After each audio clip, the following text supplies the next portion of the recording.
नमस्कार. तनुजाच रेसिपीजमध्ये तुम्हा सर्वांचं स्वागत आहे. तर आज मी टिफिन स्पेशल एक रेसिपी शेअर करणार आहे. तर मुलांना नेहमी चपाती भाजी खायचा कंटाळा येतो, बऱ्यापैकी वेळेला कंटाळाच करतात. तर मग भाजी खाल्ली जावी आणि चपातीही. तर त्याच्यासाठी तर आपण एक नवीन असं कॉम्बिनेशन करतच असतो. तर मग आज मी म्हटलं मेथीची भाजी होती, तर पराठा बनवावा. कारण मेथीची भाजी दिली ना टिफिनला, तर चपाती संपते, पण भाजी काही जास्तीची खाल्ली जात नाही. म्हणून मग म्हटलं चला आपण पराठाच करून द्यावा, म्हणजे भाजीही खाल्ली जाईल आणि वेगळंही मुलांना काहीतरी टेस्टी. तर मेथीची भाजी आहे तर निवडून मी स्वच्छ धुवून घेतली 3 ते 4 पाण्याने, कारण माती भरपूर असते आता पावसाळा असल्यामुळे. तर त्याच्यानंतर त्यामध्ये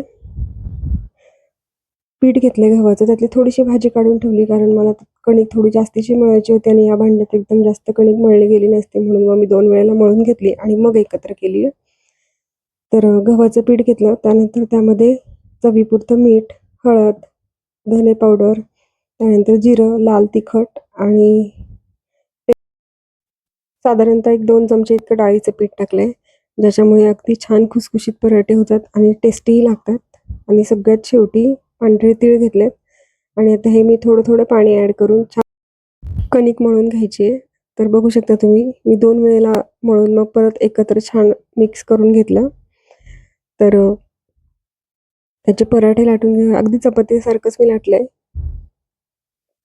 तर अगदी सिंपल रेसिपी आहे. त्याच्यामध्ये जास्त मसाले वगैरे काही लागत नाहीत आणि याच्यापासूनच तुम्ही पनीरचा स्टफ पराठा पण बनवू शकता. मेथीचा पराठ्यामध्ये पनीर थोडंसं स्टफ करून, तोही छान हेल्दी असा असतो आणि अगदी पोटभरीचा पण पदार्थ आहे.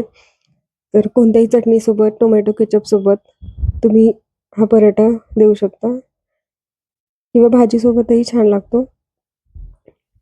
तर बघू शकता तुम्ही, चॉपरमुळे अगदी छान बारीक एकसारखी मेथी झाली होती, त्यामुळे मग लाटायलाही फारसा अगदी त्रास नाही झाला.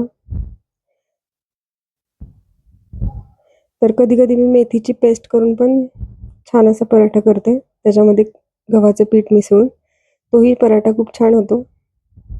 तर अगदी सिंपल रेसिपी आहे आणि पराठा जो आहे तर तो दोन्ही बाजूने छान खमंग खरपूस असं भाजून घ्यायचा आहे.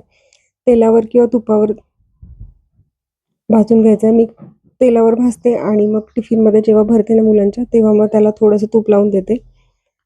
कारण तुपावर भाजण्यापेक्षा नंतर तूप लावलेलं आहे ना, तर तसा पराठा मुलांना आवडतो. त्याच्यामुळे मग मी त्याच पद्धतीने करते. तर बघू शकता तुम्ही, अशाच पद्धतीने सर्व पराठे जे आहेत तर ते मी बनवून घेते आणि चटणीसोबत असो, लोणच्यासोबत असो, मुलांना तर गुळांबा असेल किंवा जाम असेल घरी बनवलेला, त्याच्यासोबत आवडतात हे पराठे असे वेगवेगळे. तर अगदी साधी रेसिपी आहे. अगदी झटपट होते, बनवायलाही सोपी, खायलाही टेस्टी आणि सगळ्यात महत्त्वाचं म्हणजे पौष्टिक अशी रेसिपी आहे ही. तर तुम्ही ही रेसिपी एकदा नक्की ट्राय करा. रेसिपी आवडली असेल तर रेसिपीला लाईक करा, कमेंट करा, शेअर करा आणि तनुजाज रेसिपीला सबस्क्राईब केलं नसेल तर नक्की सबस्क्राईब करा आणि बेल आयकॉनवर क्लिक करा, जेणेकरून येणारे जे नवीन व्हिडिओज आहेत तर त्याचे नोटिफिकेशन तुम्हाला सर्वात आधी मिळतील. तर बघू शकता तुम्ही, याच पद्धतीने मी दुसराही पराठा छान असा खमंग आणि खरपूस असा भाजून घेतलाय आणि थोडा मोठा गॅस आहे त्याच्यावरच भाजावा लागतो, नाहीतर मग कडक होतो थोडासा असा किंवा आतड पण होतो. त्यामुळं मग आलटून-पलटून दोन्ही बाजूने छान खरपूस थोड्याशा मोठ्या गॅसवर आपल्याला तो भाजून घ्यायचा आहे. अगदी सिंपल रेसिपी आहे. तर तुम्ही रेसिपी एकदा नक्की ट्राय करा. धन्यवाद.